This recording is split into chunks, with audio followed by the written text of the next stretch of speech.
नमः समय साराय स्वानुभूत्या च कासते चित स्वभावाय भावाय सर्वभावान्तरक्षिदे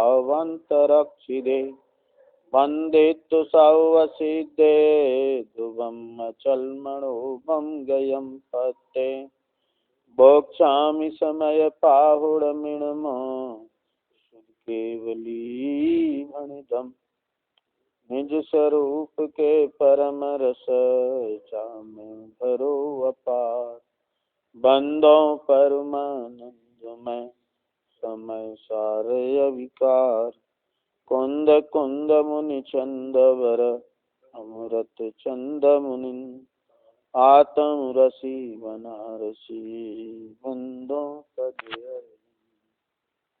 श्रीमद् भगवत कुंद कुंदाचार्य देव द्वारा रचित समय सारजी परमागम के कर्ता कर्म अधिकार में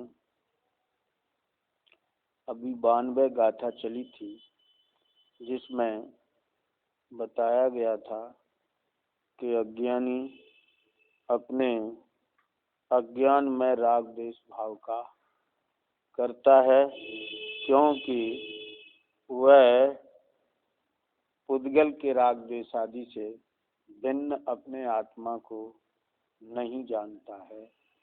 इसलिए अज्ञानी अज्ञान स्वरूप राग देश आदि रूप परिणाम से परिणमन करता है, इसलिए वह उन भावों का करता है। अब कहते हैं ज्ञान से कर्म उत्पन्न नहीं होता, माने अज्ञानी के कर्म बंद होता है और ज्ञानी के कर्म बंद नहीं होता। इस यह स्पष्ट करने के लिए गाथा 93 अवतरित होती है। परम पाड़म कुब्बम पाड़म पिय परम कुब्बंतो सोडाड़मयो जीवो कम्माण कारगो होदी पर को नहीं निज रूप अरु निज आत्म को नहीं पर करे वह ज्ञान में आत्मा अकारक कर्म का ऐसे। अर्थ जो जीव आत्मा को पर नहीं करता और पर को आत्मा नहीं करता, वह जीव ज्ञान में है, कर्मों का करने वाला नहीं। टीका, यह जीव ज्ञान के द्वारा पर और आत्मा का परस्पर विशेष अंतर जानने से भेद ज्ञान होने पर आत्मा को पर और पर को आत्मा नहीं करता हुआ प्रवर्ता है, तब वह स्वयं ज्ञानी होता हुआ कर्मों का अकर्ता प्रतिभाषित होता है। इसे ही स्पष्ट करके कहते हैं कि जिस प्रकार शीत उष्ण स्वरूप पुद्गल परिणाम की अवस्था शीत उष्ण का अनुभव कराने में समर्थ है, वह पुद्गल से अभिन्नता के कारण आत्मा से नित्य ही अत्यंत भिन्न है। उसी प्रकार राग देश सुख दुख आदि रूप पुद्गल परिणाम की अवस्था भी राग देश सुख दुख आदि का अनुभव कराने में समर्थ है।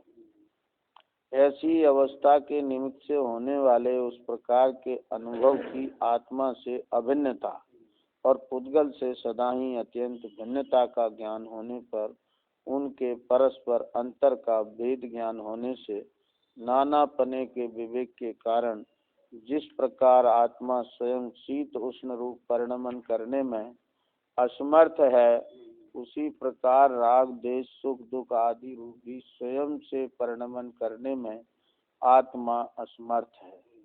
इस तरह जो जानता है कि अज्ञान स्वरूप जो राग देश सुख दुख आदि रूप नहीं परिणमता हुआ ज्ञान के ज्ञानपने को प्रकट करता हुआ ज्ञानमयी होकर ऐसा जानता है कि मैं राग देश आदि को जानता ही हूँ और राग आदि रूप पुद्गल है इत्यादि प्रकार से समस्त ही जो ज्ञान से विरुद्ध राग आदि कर्म हैं उनका कर्ता प्रतिभाषित नहीं होता। भावार्थ, जब आत्मा राग देश सुख दुख आदि अवस्थाओं को ज्ञान से भिन्न जानता है कि जैसे पुद्गल की शीत उष्ण अवस्था है, वैसे ही राग देश आदि भी हैं, ऐसा भेद ज्ञान होने पर स्वयं को ज्ञाता ही जानता है और रागादि रूप पुद्गल को जानता है। इस प्रकार आत्मा इनका कर्ता नहीं होता, ज्ञाता ही रहता है। देखो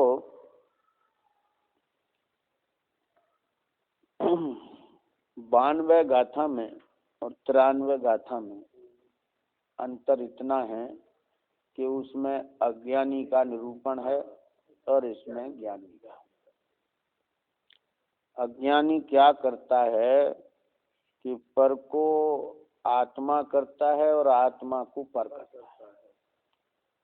और यहाँ ज्ञानी का कि जो जीव आत्मा को पर नहीं करता और पर को आत्मा नहीं करता, वह जीव ज्ञान में है, इसलिए वह कर्मों का करने वाला नहीं। अज्ञानी स्वयं अपने को पर करता है, पर को अपना करता है, इसलिए उसको कर्म की प्राप्ति होती है, वो कर्म करने वाला है।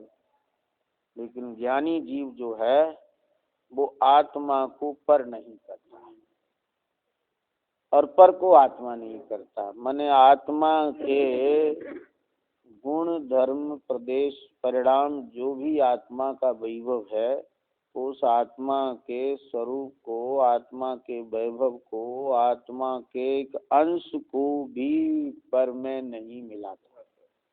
क्या समझ में? वह अपना गुण पर्यायमयी आत्म द्रव्य ही मैं हूँ, ऐसे विश्वास के साथ वह अपना भेद ज्ञान करता है और पर को आत्मा नहीं करता। इसी प्रकार पर को भी आत्मा नहीं करता। माने नो कर्म को, द्रव्य कर्म को और भाव कर्म को, नो कर्म शरीर और शरीर से संबंधित चेतन अचेतन पदार्थ, द्रव्य कर्म ज्ञानावरण आदि और भाव कर्म मोह कर्म का विपाक उदय, उनको वो आत्मा नहीं करता। माने उनको वो अपना नहीं मानता। वह जीव ज्ञान में है। ज्ञान में कौन जीव है कि जो उनको अपना नहीं मानता और अपने को पर में नहीं मिलाता। तोड़मल जी ने लिखा है अपना अंश पर में नहीं मिलाता और पर का अंश अपने में नहीं मिलाता। वो जीव अजीव तत्व का ज्ञाता है, वो ज्ञानी है। लगता है किसी गाथा का प्रभाव उसमें परिलक्षित होता है कि जीव अपना अंश पर में नहीं मिलाना और पर का अंश अपने में नहीं मिलाना। आत्मा में गुण धर्म प्रदेश परिणाम है, उनमें से किसी को भी पर के खाते में नहीं डालना और पर को अपने में नहीं मिलाना। यह ऐसा जिसको भेद ज्ञान है वो ज्ञानमय है, ज्ञानी है, वह कर्मों को करने वाला नहीं है, जानने वाला है, कर्मों को करने वाला नहीं। अब इस गाथा के भाव को स्पष्ट करने के लिए टीका में श्री अमृत चंद्र स्वामी कहते हैं कि यह जीव ज्ञान के द्वारा पर और आत्मा का परस्पर विशेष जानने से, भेद ज्ञान होने से पर को आत्मा और पर को आत्मा नहीं करता हुआ प्रवर्ता है। यह जीव कौन सा जीव? जिसको ज्ञानी कहा जाता है, ऐसा जीव ज्ञान के द्वारा पर और आत्मा का परस्पर विशेष अंतर है वास्तव में अंतर है पर और आत्मा में। उस अंतर को जो जानते हैं वे उस अंतर को जानने से भेद ज्ञानी हो गए और भेद ज्ञान होने पर आत्मा को पर और पर को आत्मा नहीं करता हुआ प्रवर्ता है। वह पर के अंश को भी आत्मा में नहीं मिलाता और अपना अंश भी पर में नहीं मिलाता। तब वह स्वयं ज्ञानी होता हुआ कर्मों का अकर्ता प्रतिभाषित होता है, तब वह स्वयं ज्ञानी होता हुआ। ये भेद ज्ञान जो है वो आत्मा, अज्ञानी आत्मा को ज्ञानी बना देता है। ज्ञानी होता हुआ कर्मों का अकर्ता प्रतिभाषित होता है।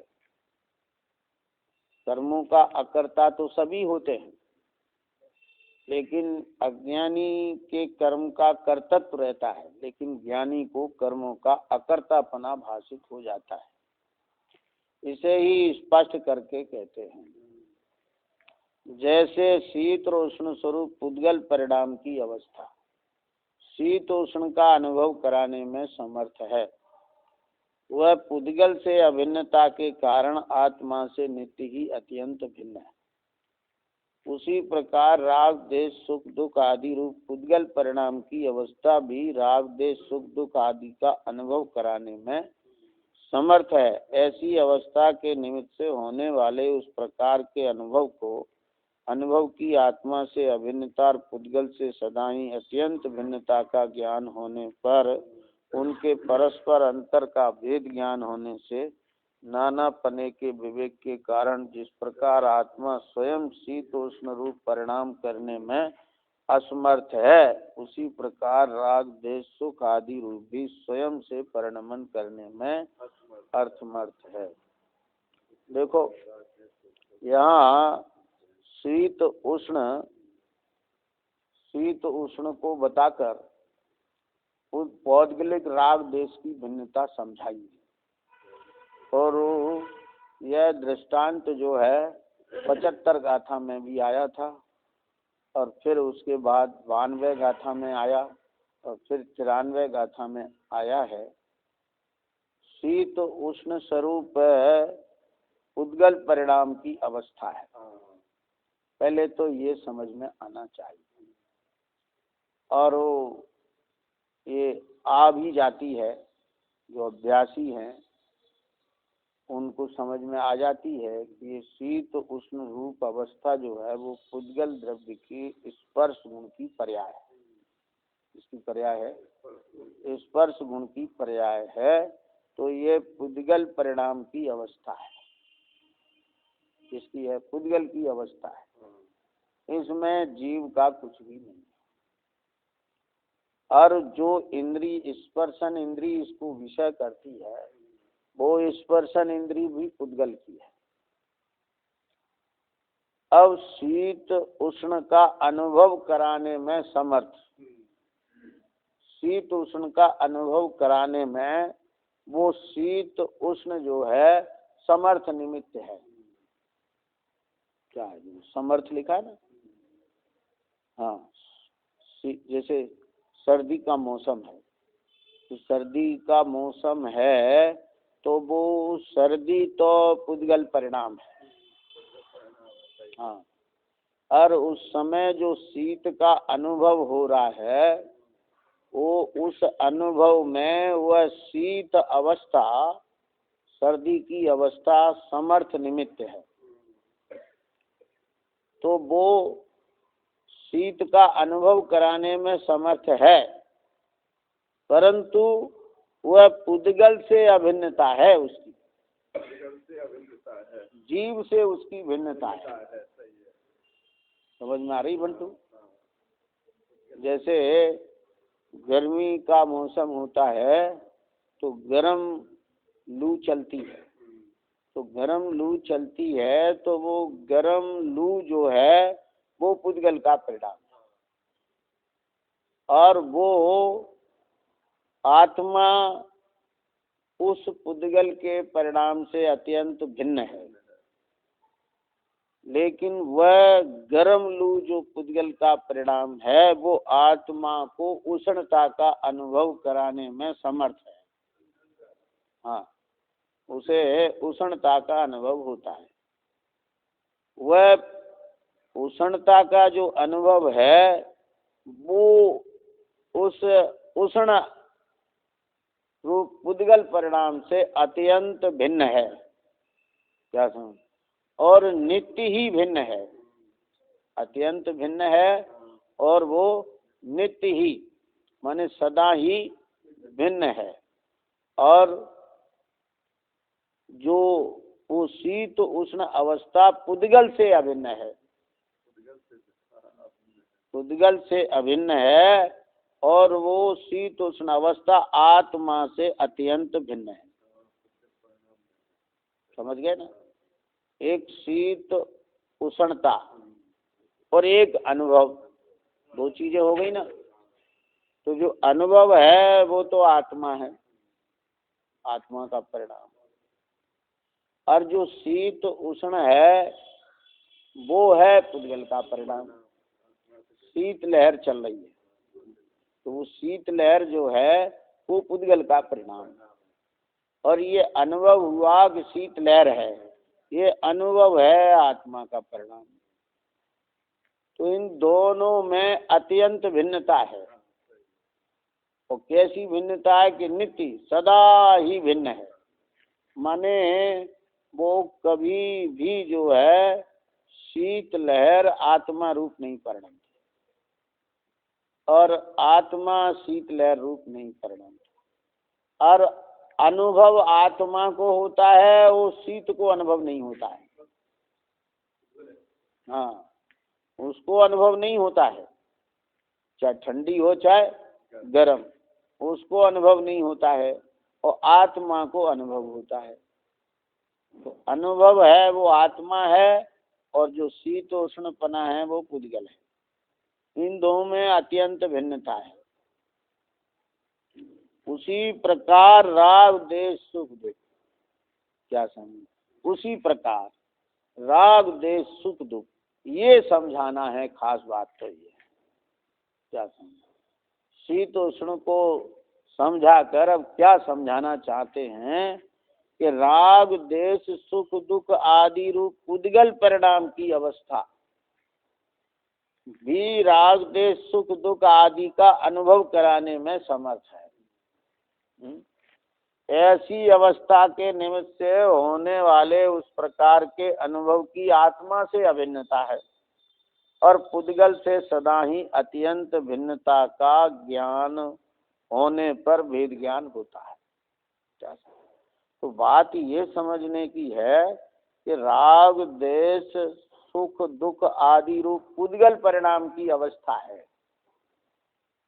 क्या समझ, आप कहें कि यहाँ राग देश को पुद्गल कहा है नहीं, ऐसी बात बिल्कुल नहीं। जैसे शीतोष्ण,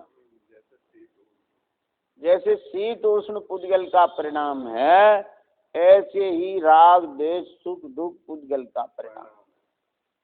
क्या समझ, और 75वीं गाथा में तो ये कहा कि जैसे शीत उष्ण में पुद्गल व्यापक है, ऐसे ही राग देश सुख दुख में पुद्गल व्यापक है। ऐसे ही आगे भी एक गाथा में कहा है जो उसमें पुद्गल व्यापक है। तो वह राग देश सुख दुख आदि रूप पुद्गल का परिणाम है, तो उसे पुद्गल का ही मानना चाहिए। वो पुद्गल का ही बताने के लिए ये बात कह रहे हैं। क्या उच्च अभ्यासी उसमें भ्रमित हो जाते हैं। वो कहते हैं कि पुद्गल का परिणाम कहाँ है, पुद्गल में तो होते नहीं। लेकिन क्या करें, आचार्य कुंद ने पुद्गल के कह दिए हैं, तो कह दिए हैं, फिर भी कहते कह दिए हैं नहीं।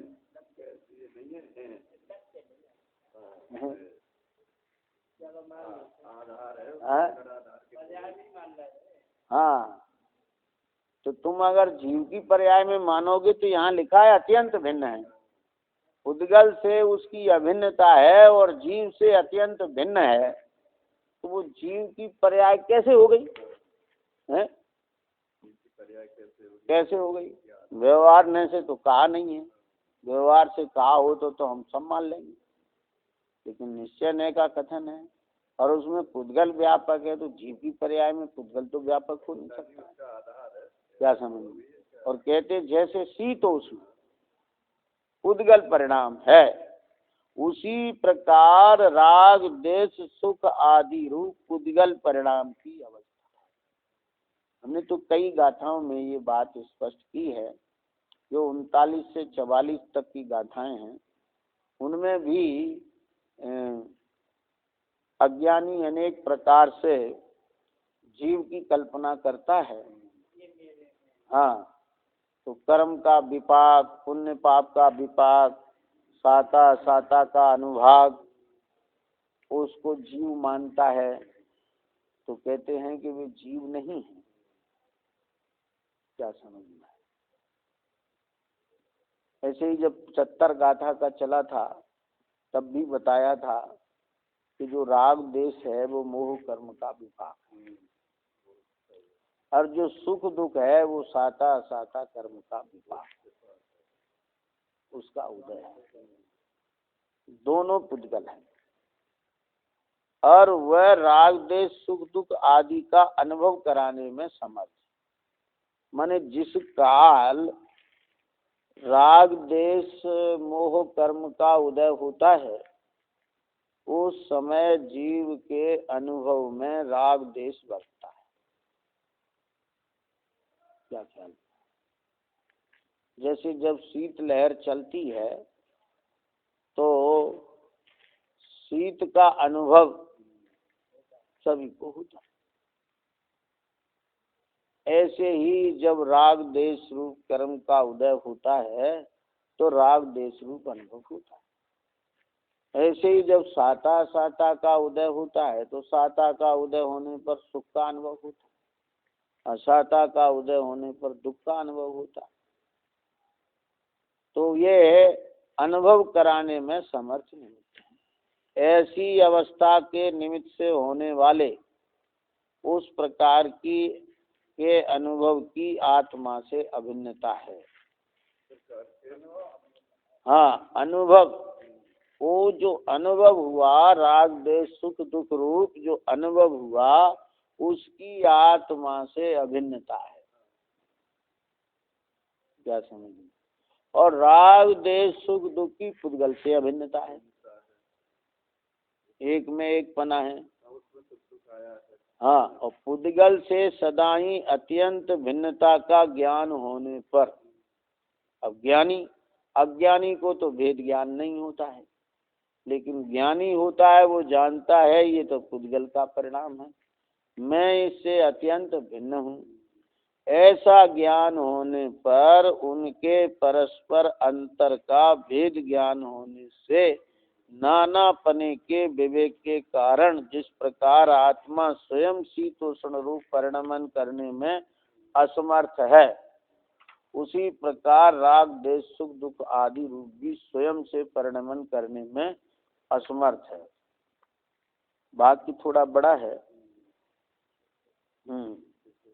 क्या ऐसी अवस्था के निमित्त से होने वाले अनुभव की आत्मा से अभिन्नता है और पुद्गल से सदा ही अत्यंत भिन्नता है। ऐसा ज्ञान होने पर उनके परस्पर अंतर का भेद ज्ञान होता है। क्या कि जो अनुभव है वो आत्मा का परिणाम है, और जो राग देश सुख दुख है वो पुद्गल का परिणाम है। ऐसा भेद ज्ञान होने से नाना पने माने अनेक पने का विवेक होता है कि ये अलग है और ये अलग है। ऐसे विवेक के कारण जिस प्रकार आत्मा शीत उष्ण रूप परिणमन करने में असमर्थ है, क्या समझना, फिर वही बात कही कि जैसे आत्मा शीत उष्ण रूप परिणमन करने में असमर्थ है, उसी प्रकार राग देश सुख दुख आदि रूप भी स्वयं से परिणमन करने में आत्मा असमर्थ। क्या समझ? अभी बात तो समझनी पड़ेगी। जब पुद्गल का परिणाम कहा है तो पुद्गलमयी राग देश सुख दुख आदि रूप भी स्वयं परिणमन करने में आत्मा असमर्थ है। अनुभव तो होता है पर उस रूप परिणमन करने में आत्मा असमर्थ। हाँ, जैसे शीत उष्ण रूप परिणमन करने में आत्मा असमर्थ है, ऐसे ही पौद्गलिक जो पुद्गल का परिणाम है, ऐसे राग देश सुख दुख आदि रूप भी आत्मा परिणमन करने में असमर्थ। इस तरह जो जानता है कि अज्ञान स्वरूप जो राग देश सुख दुख आदि रूप नहीं परिणमता, देखो अब अज्ञान स्वरूप राग देश और कर्म का परिणाम राग देश, दोनों में अंतर हो गया। तो अज्ञान स्वरूप जो राग देश सुख दुख हैं, उन रूप तो अज्ञानी परिणमता है, ज्ञानी उन रूप नहीं परिणमता। क्या समझ में? इसलिए वो राग देश का करता नहीं। समझना? ये कहते हैं ना कि राग देश को ज्ञानी राग देश का करता नहीं होता, ज्ञानी राग देश को अपना नहीं मानता, इसलिए ज्ञानी राग देश का करता नहीं है, अज्ञानी राग देश का करता बनता है, इसलिए वो अज्ञानी है। ऐसा बिल्कुल नहीं। जो परिणमता है वो करता होता है। तो अज्ञानी अज्ञान स्वरूप राग देश सुख दुख आदि रूप परिणमता है, इसलिए वो उसका करता है। ज्ञानी अज्ञान स्वरूप राग देश सुख दुख आदि रूप नहीं परिणमता। क्या समझ? आप कहेंगे ज्ञानी राग देश रूप नहीं परिणमता, तो पहले ही अज्ञान स्वरूप शब्द लगा दिया है। क्या? कि जो अज्ञानमयी राग देश हैं, जो अज्ञानमयी सुख दुख हैं, उन रूप ज्ञानी नहीं परिणमता। नहीं परिणमता तो करता कैसे हो जाए? जो परिणमता है वो करता होता। ज्ञानी ज्ञान के ज्ञानपने को प्रकट करता हुआ, अज्ञानी अपने अज्ञानपने को प्रकट करता है, ज्ञानी ज्ञानपने को प्रकट करता हुआ ज्ञान में ही होकर ऐसा जानता है। कैसा जानता है? कि मैं राग देश आदि को जानता ही हूँ। क्या समझ? मैं राग देश आदि को जानता ही हूँ, और राग रूप पुद्गल है। क्या है? राग तो पुद्गल की प्रकृति है। क्या समझ? जीव की प्रकृति नहीं है। प्रकृति माने स्वभाव। तो राग पुद्गल की प्रकृति है, जीव की प्रकृति नहीं है। जीव की विकृति तो होती है राग रूप, पर प्रकृति नहीं होती। क्या समझ? लेकिन प्रकृति तो पुद्गल की है, राग रूप। इसलिए मैं राग देश आदि को जानता ही हूँ। राग रूप पुद्गल है। कौन है? राग रूप पुद्गल है। इत्यादि प्रकार से समस्त ही जो ज्ञान से विरुद्ध राग आदि कर्म हैं, उनका कर्ता प्रतिभाषित नहीं होता। क्या समझ? जब जानता है कि राग तो पुद्गल का परिणाम है, ध्यान रहे कि पुद्गल के ही परिणाम को पुद्गल का परिणाम जानता है। क्या? राग को पुद्गल का परिणाम ज्ञानी जानता है। तो क्या जानता है? कि जो पुद्गल का राग है उसको ही पुद्गल का जानता है। ऐसा नहीं है कि वो जीव के राग को पुद्गल जानता है, पुद्गल के ही राग को पुद्गल जानता है। इत्यादि प्रकार से समस्त ही जो ज्ञान से विरुद्ध राग आदि कर्म है। किससे विरुद्ध? ज्ञान से विरुद्ध जो राग आदि कर्म है, उनका कर्ता प्रतिभाषित नहीं होता। दो प्रकार से यहाँ कर्ता प्रतिभाषित नहीं होता। एक तो पुद्गलमयी राग आदि का कर्ता नहीं होता। क्या समझिए? क्योंकि वह तो भिन्न वस्तु है। और एक स्वयं के रागादि रूप रागादि का कर्ता नहीं होता, क्योंकि वो स्वयं अज्ञानमयी राग देश रूप नहीं परिणमता। इसलिए स्वयं के रागादि का भी कर्ता नहीं होता, पर रागादि का भी कर्ता नहीं होता, और स्वयं के रागादि का भी कर्ता नहीं होता। भावार्थ में पंडित जयचंद जी साहब कहते हैं कि जब आत्मा राग देश सुख दुख आदि अवस्थाओं को ज्ञान से भिन्न जानता है। कैसे जानता है? कि जैसे पुद्गल की शीतोष्ण अवस्था है वैसे ही राग द्वेषादि भी है। बार बार ये बात कहते हैं और फिर भी नहीं बैठती तो क्या करें। जब आत्मा राग द्वेष सुख दुख आदि अवस्थाओं को ज्ञान से भिन्न जानता है कैसे कि जैसे पुद्गल की शीतोष्ण अवस्था है वैसे ही राग द्वेष आदि भी हैं। क्या समझ? मान लो पुद्गल के राग आदि को ही पुद्गल कहा जा रहा है, उनको ही भिन्न कहा जा रहा है। क्या समझ में आया? उनको ही भिन्न कहा जा रहा है। जीव के राग आदि को ऐसे भिन्न नहीं मान लेना, जीव के राग आदि को पुद्गल का नहीं मान लेना, तो बहुत बड़ी गड़बड़ी हो जाएगी। जैसा 87 गाथा में पहले के आए हैं क्या कि जीव मिथ्यात अजीव मिथ्या, जीव अज्ञान अजीव अज्ञान, जीव अवृत्ति अजीव अवृत्ति, जीव कसाय अजीव कसाय, जीव योग और अजीव योग दोनों भिन्न भिन्न है भाई। उसी बात की सिद्धि में ये सारी बातें आगे की गाथाओं में आ रही हैं कि भेद तो कैसे राग द्वेष सुख दुख आदि ज्ञान से भिन्न है कि जैसे पुद्गल की शीतोष्ण अवस्था भिन्न है वैसे ही राग द्वेष आदि भी भिन्न है। ऐसा भेद ज्ञान होने पर स्वयं को ज्ञाता ही जानता है। क्या जानता है स्वयं को? मैं तो ज्ञाता हूँ और राग आदि रूप पुद्गल को जानता है कि राग आदि पुद्गल की प्रकृति है, मेरी प्रकृति तो ज्ञाता है। मैं तो ज्ञाता हूँ, मैं जानने वाला हूँ। राग आदि वो पुद्गल की प्रकृति है, मेरी प्रकृति ज्ञान है।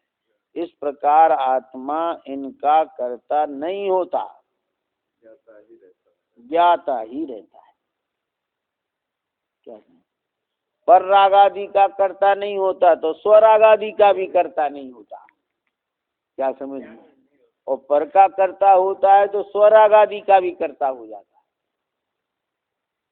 क्या ख्याल में? समझ गए ना? पर राग आदि का जो कर्ता होता है वह स्वराग आदि रूप परिणमता है। ऐसा अज्ञानी पर का कर्ता बनता है और स्वराग आदि का कर्ता होता है। और ज्ञानी पर राग आदि से भेद ज्ञान करता है, पर राग आदि को अपना कर्म नहीं बनाता तो वह पर राग आदि का कर्ता नहीं होता, तो उसके स्वराग आदि रूप भी उसका परिणमन नहीं होता। इसलिए ज्ञाता ही रहता है, न पर राग आदि का कर्ता न स्वराग आदि का कर्ता। ऐसा है।